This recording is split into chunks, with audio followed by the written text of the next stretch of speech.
So while my client mourns the loss, this young man, seated right there, arranged for the transfer of the assets just days before the passing.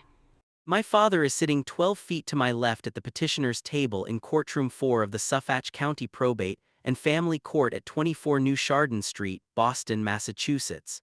It is 10:07 in the morning on Tuesday, October 21, 2025. He is wearing the Navy Hugo Boss suit he bought in 2003 with money he borrowed from my grandfather. He has not paid that loan back.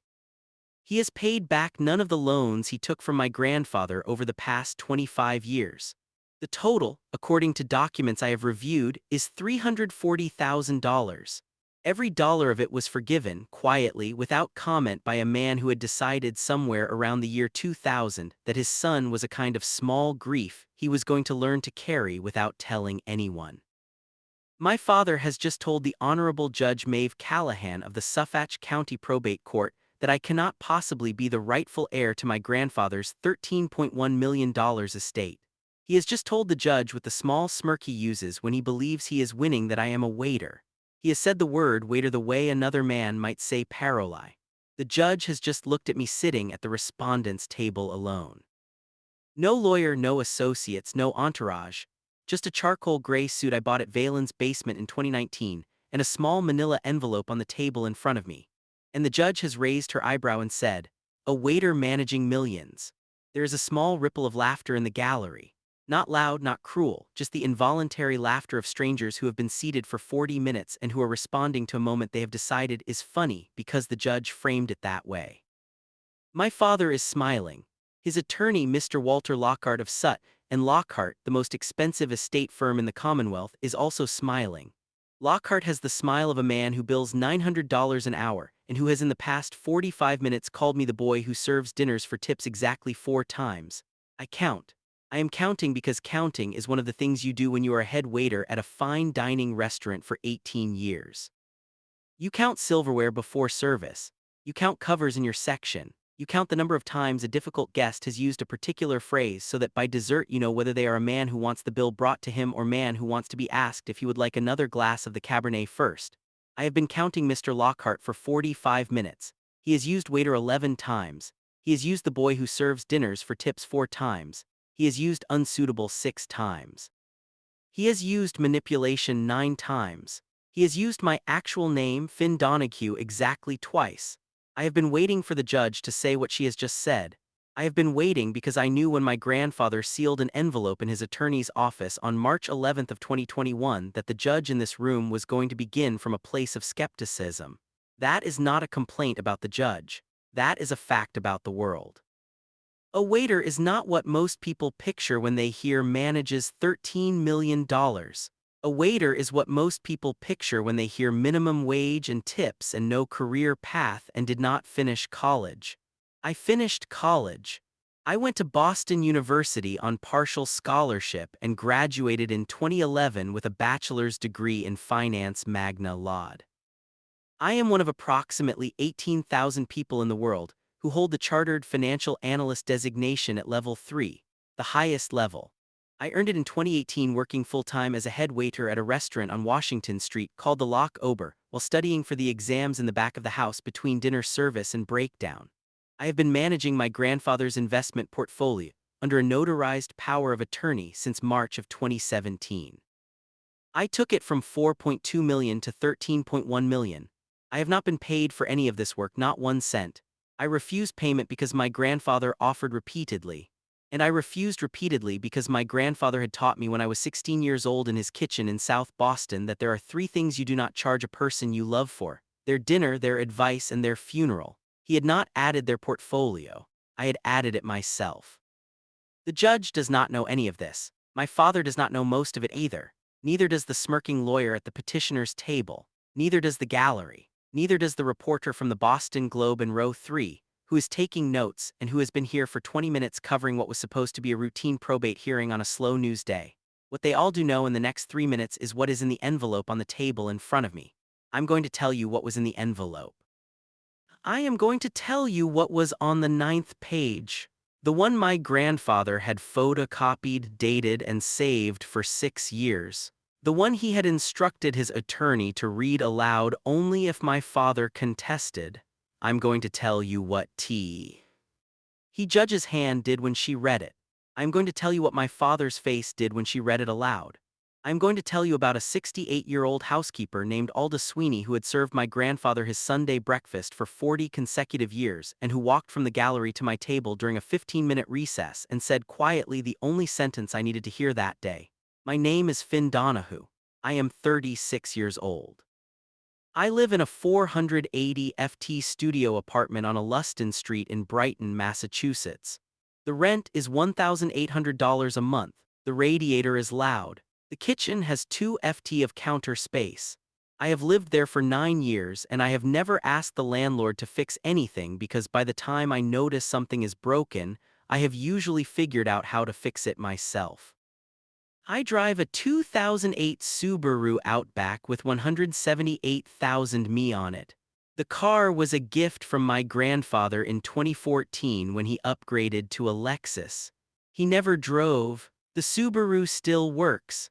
I am the head waiter at the Lock Over on Washington Street, 4 blocks from the State House. I have been there since June of 2011 when I walked in 3 days after graduating from Boston University and asked the manager, Ewan McCready, if he would consider hiring a college graduate as a bus boy. He asked why. I told him I had decided in my sophomore year that I was happier on a restaurant floor than I'd ever been in a finance class. He hired me that afternoon. I became a server 6 months later, captain at 25, head waiter at 28. I have not in 8 years as a head waiter ever told a single coworker that I am also a chartered financial analyst. I have not told them because the waiter half is who I am. The financial analyst half is what I am also capable of. The waiter half is the one I love. My grandfather understood that. He was the only person in my family who had ever asked me at any point in my adult life what I actually liked about my work. My grandfather, Cornelius Donaghue, was born December 9, 1936 in a tenement in South Boston. He started on the docks of Boston Harbor at 16. He worked them for 14 years. In 1966 he left the docks and bought a small import-export business with $32,000 in savings. He named it C. Donaghue & Sons. His sons did not join him. My father went to corporate law on State Street where he has worked for the past 37 years. My Aunt Bri became a high school English teacher in Quincy. My grandfather built that business alone, sold it in 2002 for $4.2 million and retired at 65. He had spent the previous 15 years quietly out-tiering my father and never telling him. He had spent the previous 10 years quietly funding my father's failed real estate side investments and never telling anyone outside my parents. He told me one Sunday morning in 2016 in his kitchen on 8th Street, "Finn, I want you to manage my portfolio." I was 27. We were eating eggs and rashers and brown bread. He had made me Sunday breakfast every week for the past 9 years. We had not missed one. I said, "Connie, I am a waiter." He said, "I know what you are. I'm asking you because of what you also are. You finished your CFA Level 2 in March. I'm going to give you a power of attorney on my Fidelity account. You will not tell your father. You will not tell anyone in this family. Will you do it?" I said, "Connie, I will not take payment for it." He said, "I know you will not. That is why I am asking you." We started in March of 2017. He died in his sleep on July 12 of 2025 at age 88. The portfolio on the day he died contained $13.1 million. The will was read at the offices of Mahoney and Associates in the South Station Tower on August 5, 2025, 3 weeks after my grandfather's funeral. The lawyer's name was Declan Mahoney. He was 69 years old and had been my grandfather's attorney for 41 years. Mr. Mahoney read the will out loud. The will left the house on H Street in South Boston, valued at approximately $740,000 to me, Finn Donaghue. The investment portfolio at Fidelity Brokerage Services, valued at approximately $13 million to me. The contents of the South Boston Safety Deposit Box at Eastern Bank, including personal papers and a St. Bridget's medallion that had belonged to my great-grandmother to me. Personal effects valued at approximately $50,000. A watch, a fountain pen, the contents of his closet to my father Dermot, a box of family photographs and recipes to my Aunt Bridie. $20,000 in cash to Mrs. Aldwini, the housekeeper, with my thanks for 40 years. When Mr. Mahoney finished, the room was silent. My father said, "Declan, I'm sorry." "What?" Mr. Mahoney said. "Dermot, I read it as it was writ. The estate passes to your son." My father said, "That cannot be the operative will. There has to be an earlier will." He was not in his right mind. Mr. Mahoney said, "Dermot, the will was executed in this office on March 11th, 2021. Your father was 84 years old and in full possession of his faculties. He was witnessed by myself, by my paralegal, and by Mrs. Aldwini. He has reaffirmed the will in writing every 12 months since on the anniversary of its signing. The most recent reaffirmation was March 11th, 2025, 4 months before his death. There is no earlier will, there is no later will, there is only this will." My father stood up. His face had gone the color of cold steel. He said, "Declan, I am going to contest this. I am going to win. And when I do, every dollar that has accumulated under my son's so-called management is going to be returned to the rightful heirs of Cornelius Donaghue. I am the only son, I am the rightful heir. And when this contest is over, my son is going to go back to being what he is, a waiter with nothing to show for the manipulation he has been performing on a vulnerable elderly man for the past 8 years." Mr. Mahoney did not respond. My father looked at me. He said, "Finn, you should have known better. I am not angry at you. I am disappointed. There is a difference. I will see you in court." He walked out. My Aunt Bridie did not look at me. She gathered her purse. She walked out behind my father. My mother said, "Finn, I will speak to him. I will see what I can do. I am sorry. I do not know what your grandfather was thinking. I will be in touch." She left. I stayed. Mr. Mahoney closed the file folder. He said, "Finn, stay another moment." He pulled a manila envelope from his desk drawer. The envelope had a wax seal on the flap. The seal was an old-fashioned ring impression, the letter C in cursive. He said, "Your grandfather sealed this in this office on March 11th of 2021 after he signed the will. Mrs. Sweeney and I witnessed the sealing. He instructed that this envelope was to be delivered to you in the event of a will contest, and that you were to bring it sealed to court. The seal must remain unbroken until it is broken by the judge in the courtroom." He handed me the envelope. He said, "Finn, I do not know what is in it." He did not tell me. He told me only that it would resolve any contest in your favor and that if your father saw what was inside, your father would withdraw the contest before judgment. "I have trusted your grandfather for 41 years. I would advise you to trust him now." I took the envelope. I said, "Mr. Mahoney, did he say anything to you about my father in the time he was working on this?" Mr. Mahoney said, "He said one thing. He said that he loved your father and that loving your father had been the great failure of his life and that he was hoping when he sealed this envelope that your father would never see what was inside, because that would mean that your father had become the man he and your grandmother had hoped he would be." He said, and these are his words, "Declan, if Finn ever has to walk into a courtroom with that envelope, I will be a heartbroken man even from the grave." I put the envelope in my coat pocket. I went home. I did not open it. I left it sealed. I followed the instructions. My father filed the contest 7 days later on August 12, 2025. The case was assigned to Judge Maeve Callahan. She had been on the bench for 22 years. She was 67 years old. She had been raised in Dorchester. She had attended Boston University Law School. She was known for being patient, no-nonsense, and absolutely intolerant of legal arrogance. I learned all of this from my friend Cillian, a paralegal at a different firm, in a phone call the night I received notice. Cilly said, "Finn, get a lawyer." I said, "I don't think I need one." Cillian said, "Finn, your father has hired Sutton and Lockhart. They charge $900 an hour. You need a lawyer." I said, "Cillian, I'm going to walk into that courtroom with the envelope my grandfather told me to bring. I'm going to hand it to the judge. I am going to let her read it. I am not going to argue. I trust him. I think at the end of his life he understood my father better than I do." Cillian said, "Finn, that is either the most stupid thing you have ever said to me or the most brilliant. I am going to know which one in about 2 months." I said, "I am going to know it too." In the 10 weeks between filing and hearing, I worked my full schedule at the lockover. I did not touch my grandfather's portfolio. I read 3 books on probate procedure. I attended 2 proc litigant clinics at the Suffolk County Bar Association. I learned what proc meant in court for himself in Latin. I liked the phrase. I bought a charcoal gray suit at Filling's basement for $240. I had it hemmed at a tailor in Chinatown for 40 more. I had the envelope on the small table by the window in my apartment for 10 weeks. I did not open it. I did not even pick it up. My father did not call. My mother did not call. My Aunt Bridie did. She came to the lock over on a Tuesday night in late September alone. She sat at table 11, my section, and ordered the cod cakes and a glass of Pog Grigio. She did not speak to me about the contest. She did not apologize. She just ate her dinner and tipped me 25% and told me on her way out that the cod cakes were the best he had ever had. I appreciated that. It was not nothing. I finished my last shift before the hearing on Monday night. I put the envelope in the inside pocket of my jacket. I slept well. I had decided at some point in those 10 weeks that I was going to trust the man who had taught me everything I knew about being a man. The hearing began at 10:00 a.m. on Tuesday, October 21st. I arrived at 9:45 and sat at the respondent's table. My father arrived at 9:52 with his attorney, Walter Lockhart, and 2 associates from Sutton and Lockhart. He did not look at me. Mr. Mahoney was in the gallery in row 2.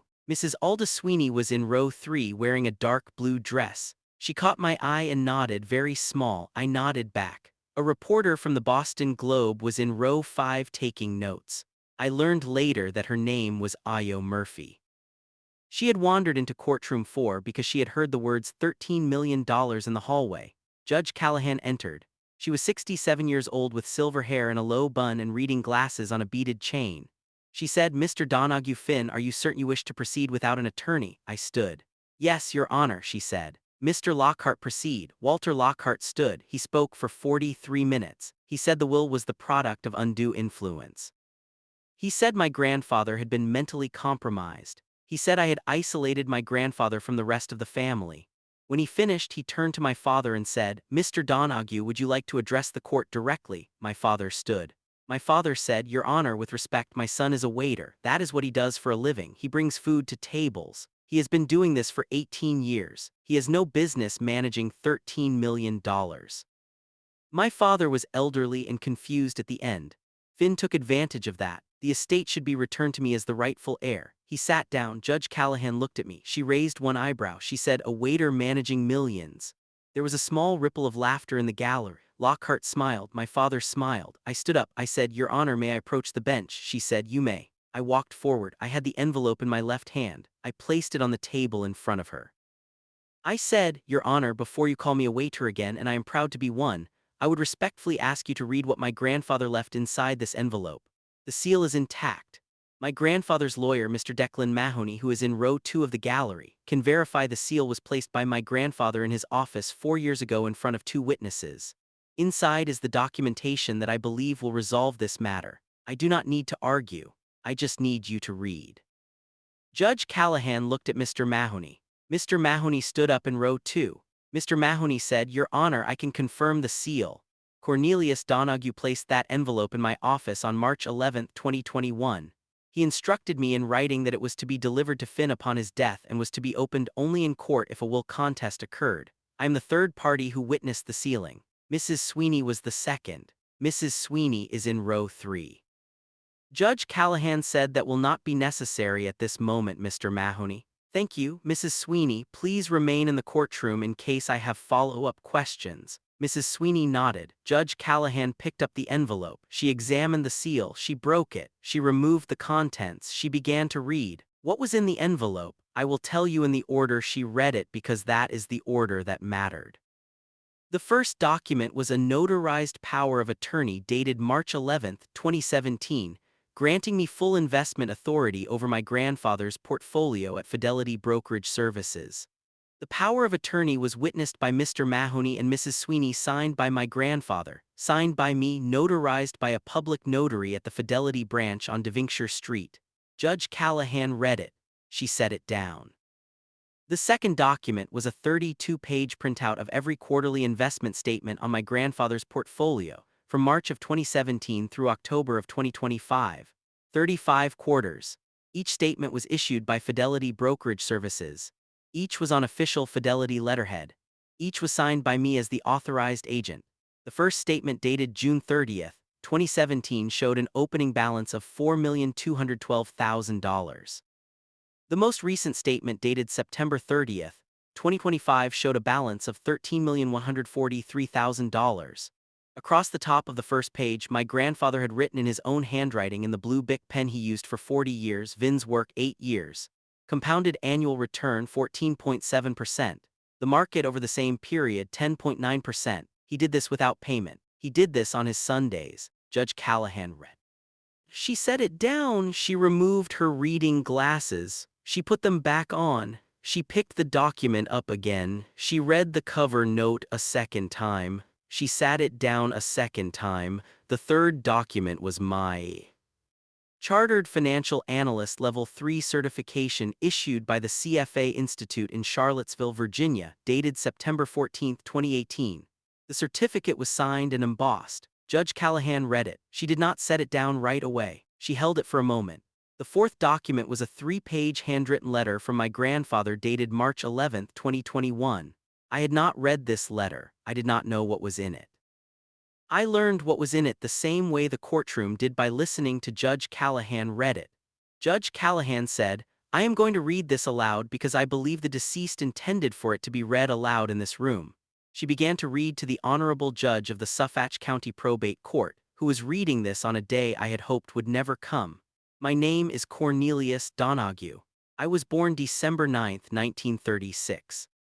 I was a longshoreman from 1952 to 1966.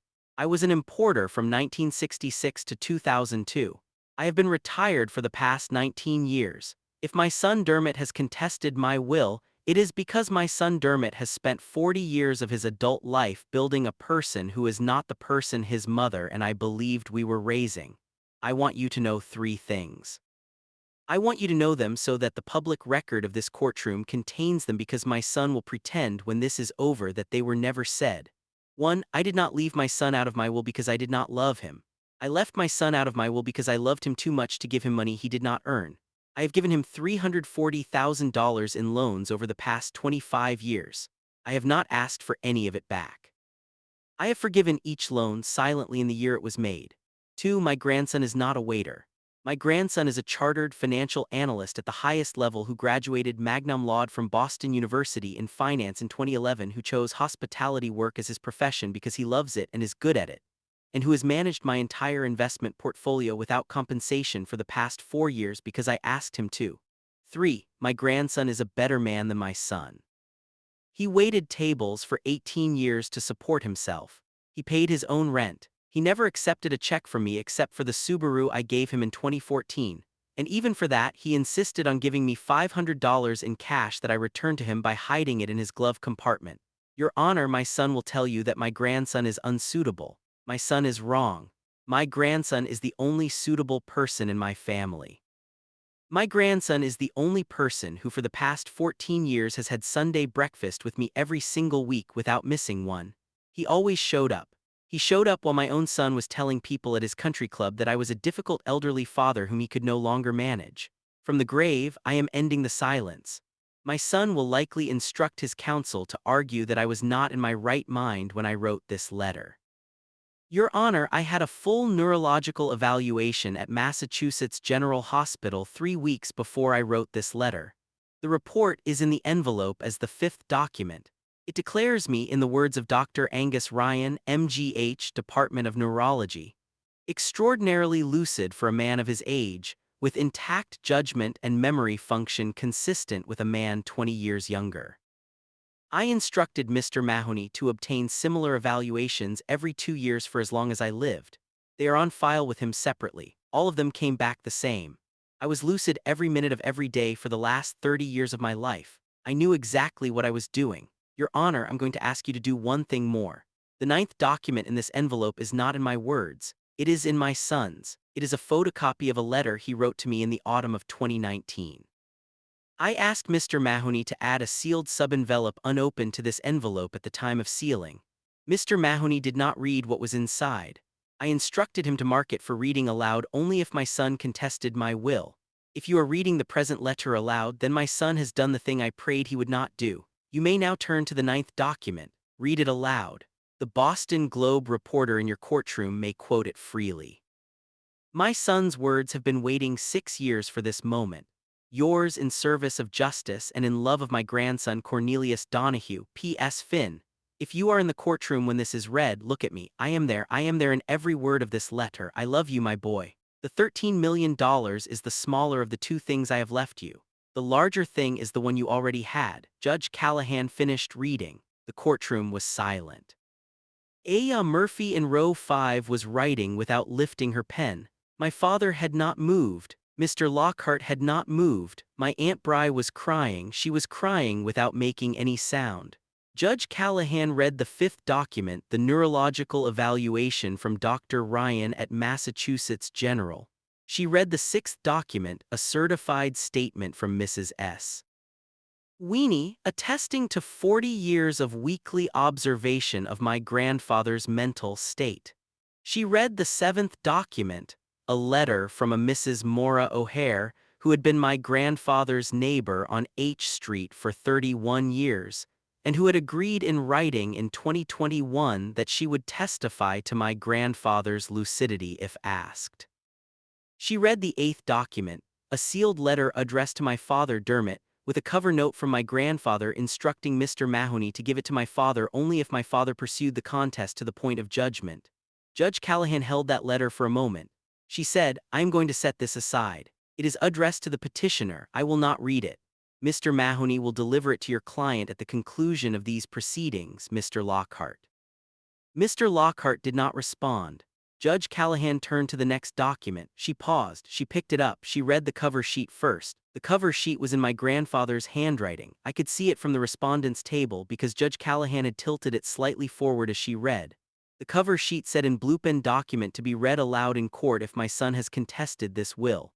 This is not my words. These are his. Judge Callahan's hand stopped moving. She set the cover sheet down very slowly. She picked up the document beneath it. It was a single page, a photocopy letterhead at the top, the personal letterhead of Dermot Donaghue, Esquire, with the Beacon Hill address, dated in the upper right corner, November 14, 2019. She began to read silently. Her face changed. I watched it change. I watched it the way a head waiter watches a face when a guest is about to send back a wine. I saw her jaw tighten. I saw her glasses lower 1 inch on her nose. I saw her free hand, the one not holding the page, close around the edge of the bench and not let go. She read the page twice. Then she said very quietly without looking up, Mr. Lockhart, is your client present in this courtroom? Mr. Lockhart said, yes, Your Honor. Judge Callahan said, Mr. Donaghue, stand up. My father stood up. Judge Callahan said, Mr. Donaghue, I'm going to read aloud what I am holding in my hand.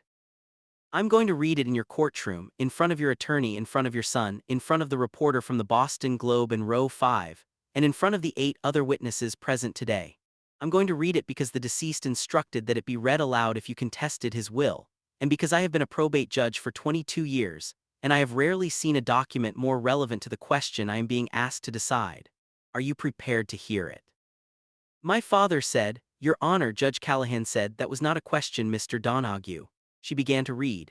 Dad, I am writing to ask you for a final loan, $85,000. Same terms as before, meaning no terms, meaning I will not be repaying it, and we will both pretend when I see you next month that the conversation never happened.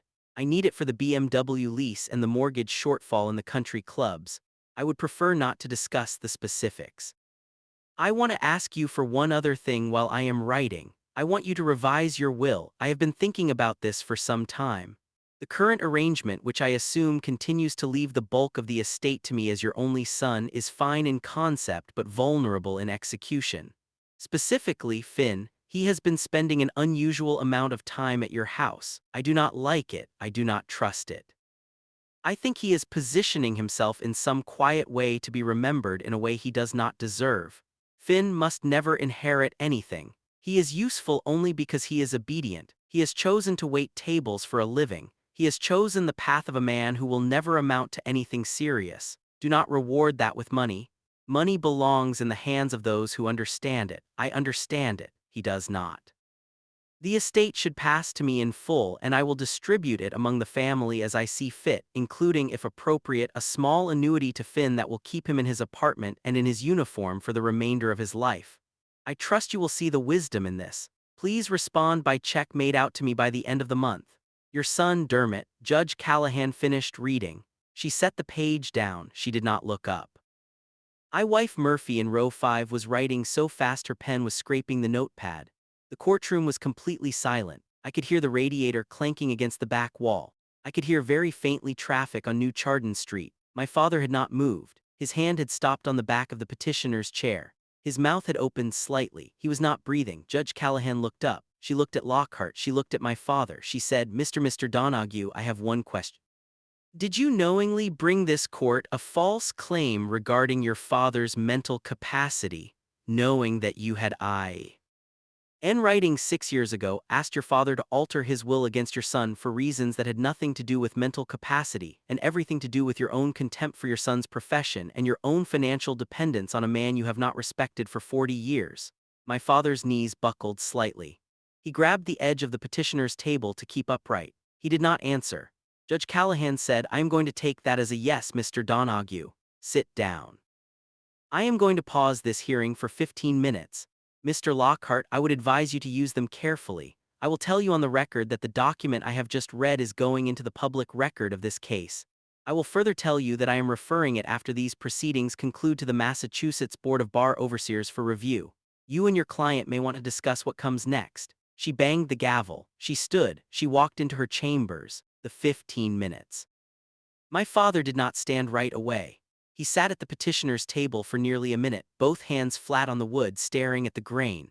When he finally stood, he did not look at me. He did not look at his attorney. He walked out of the courtroom alone ahead of Lockhart, and he was not breathing properly. He was breathing the way men breathe at the end of a very long flight of stairs. My Aunt Bridie remained in row 1 looking at her purse, crying without sound. My mother remained in row 1.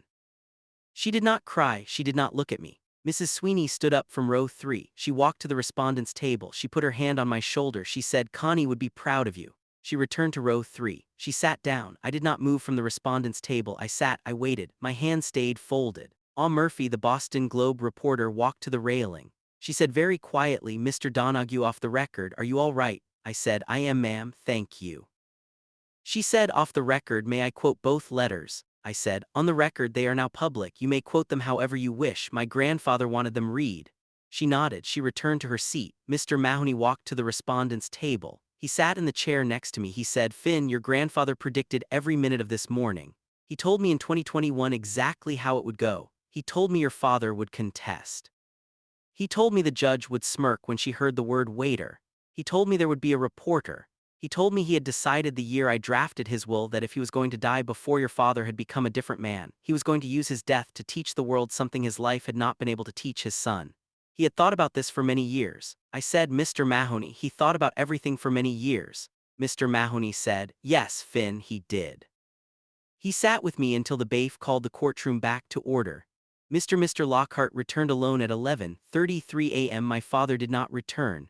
Mr. Lockhart walked to the petitioner's table. His face was the color of the ash in a fireplace. He did not sit. Judge Callahan returned to the bench. She said, Mr. Lockhart, where is your client? Mr. Lockhart said, Your Honor, my client is no longer present. He left the building approximately 7 minutes ago.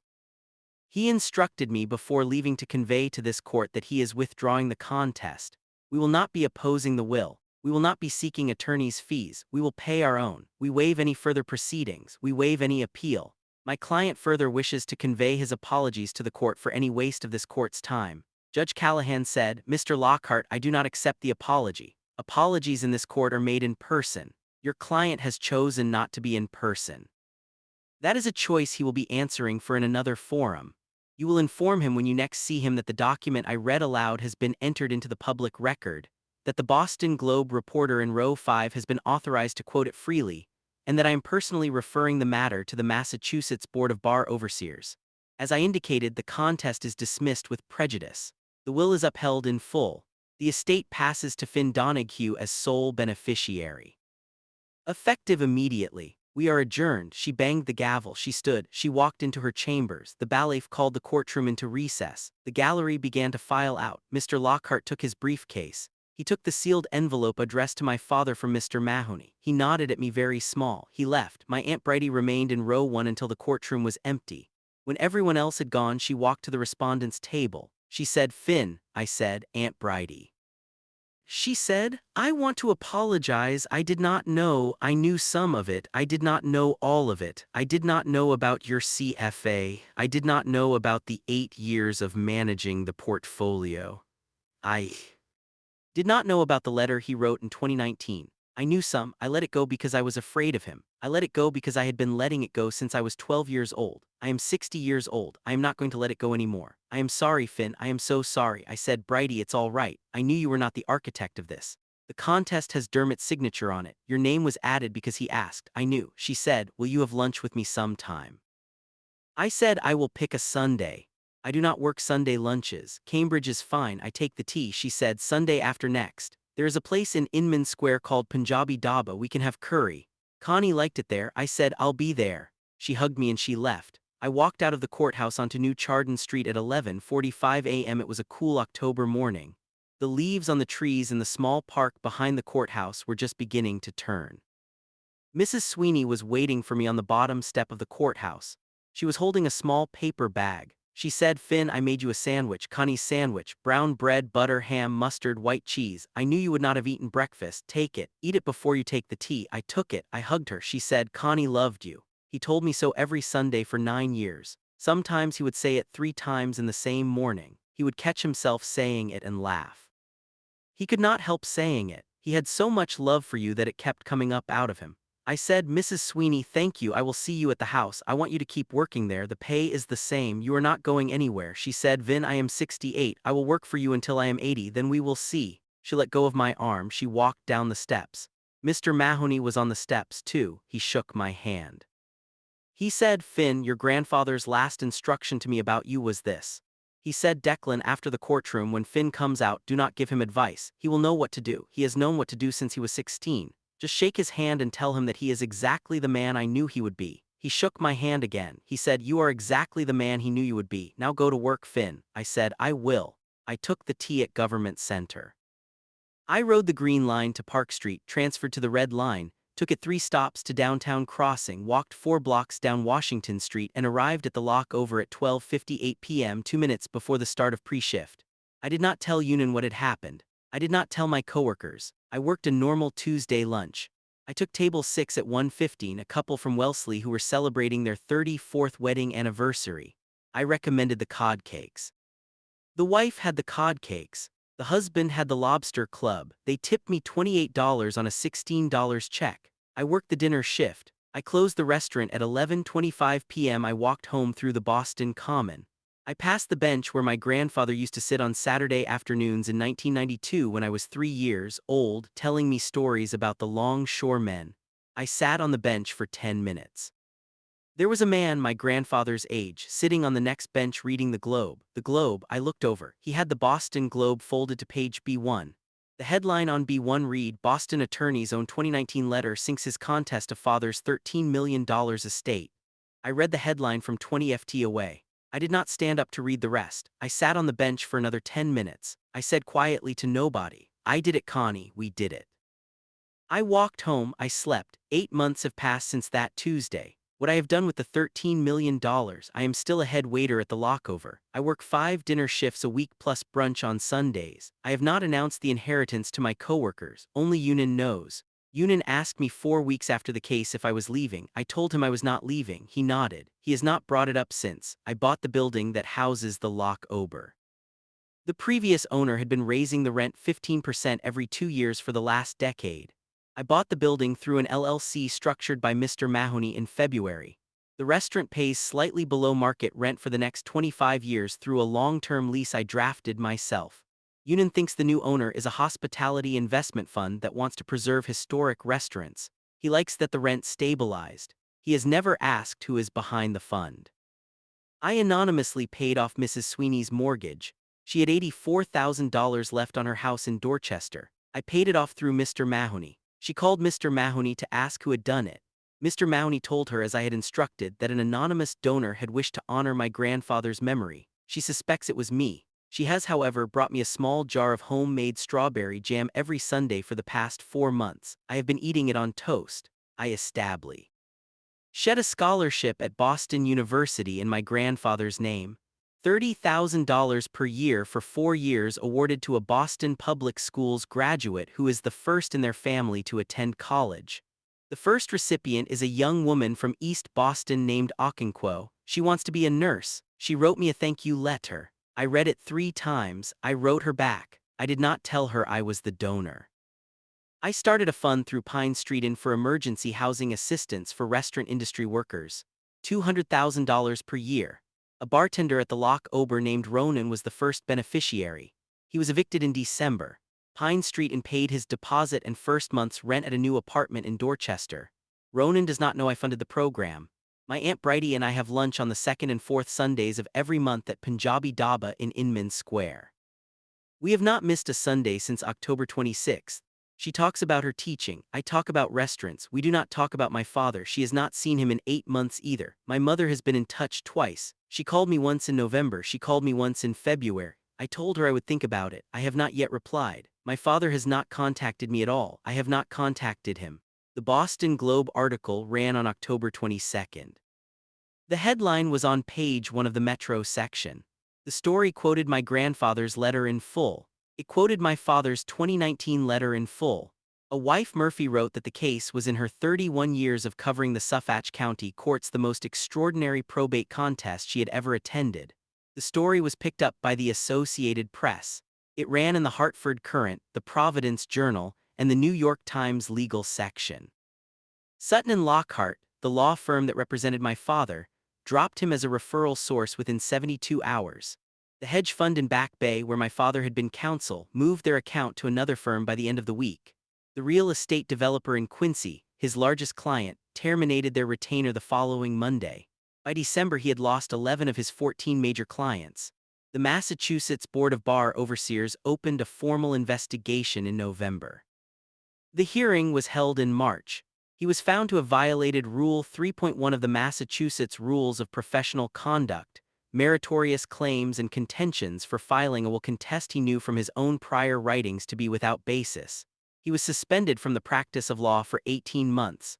The suspension was made public. He has not practiced law since November. His firm asked him to take an unpaid leave of absence in early December. In April, after the suspension was made public, the firm asked for his resignation. He resigned. He had been at that firm for 37 years. He is 64 years old. He has, according to my mother, begun discussing whether he can afford to keep the Beacon Hill brownstone. The answer, based on what my mother has told me about his finances, is that he cannot. I have not, as I said, contacted him. I do not yet know whether I will. I think I will not. Not for a few more years, maybe ever. He earned that. I have been thinking in the 8 months since the courtroom about what my grandfather meant in the last line of his letter. The $13 million is the smaller of the two things I have left you. The larger thing is the one you already had. The larger thing is the freedom to keep being who I have been since I was 17. The $13 million did not give me that.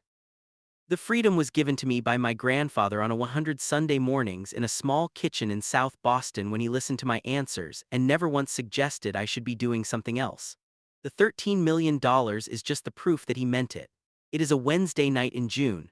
The Loch Over is half full. I am at table 7 taking an order from a couple I have never seen before.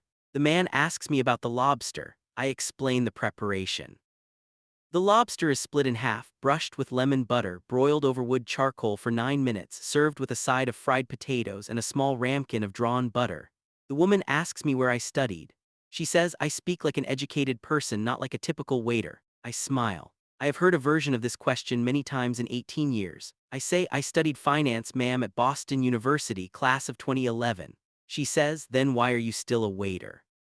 I say because I am good at it, because I like the work, because my grandfather taught me that the most important thing a man can do is serve people well, and because I noticed when I was 22 that I was happiest at this job, so I stayed. The woman smiling, that's a wonderful answer. I say it's the only answer I have. I take their order, I bring them their lobster, I clear their plates, I bring them dessert.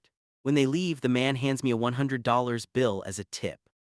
The check was $148. I pocket the tip. I walk back to the kitchen. I stand at the silverware station at 40:00 p.m. during pre-shift. I am polishing wine glasses with a soft white cloth. The cloth is cotton. The wine glasses are Riedel. I have been polishing them in roughly this manner since June of 2011. In my back pocket, I keep a small silver wine knife my grandfather gave me on my 22nd birthday. The knife is engraved on the handle FD for the work that matters. I take the knife out at the start of every shift. I clip it to my belt. It is the tool I open every bottle of wine with. I have opened, by my own count, somewhere between 30,000 and 40,000 bottles with that knife. It still cuts foil cleanly. I expect when I'm 80 it will still cut foil cleanly. I will still be using it. The $13 million will still be sitting in the Fidelity account. Mrs. Sweeney's strawberry jam will still be in my refrigerator. The Loch Ober will still be at 12 Washington Street. My grandfather will still be on the bench in the Boston Common in the version of him I keep there telling me in 1992 about the longshoreman. That is what I have. That is what I built with him over the last 26 years of his life. That is the larger thing. People ask me sometimes what I would say to anyone else who has been told by somebody who should have known better that they are just a waiter, just a teacher, just a nurse, just whatever the thing is. I would say this: the people who say just about other people's work have not done that work. The people who do the work do not say just about it. The work is the work. The work is what you have at the end of the day when the dining room is empty and the silver is polished and the linens are folded for tomorrow. It is the part of you nobody can inherit. You have to do it yourself. Every day you show up, you pour the wine, you remember the regulars, you earn it. That is the lesson. That is what was in the envelope. Behind the documents, behind the credentials, behind the letter from a man who had loved me for 36 years. The envelope did not give me anything I did not already have. It just told the courtroom what my grandfather had known all along, that the waiter at table 7 was exactly the man he was supposed to be. Pour the wine, remember the regulars, earn it every day, show up.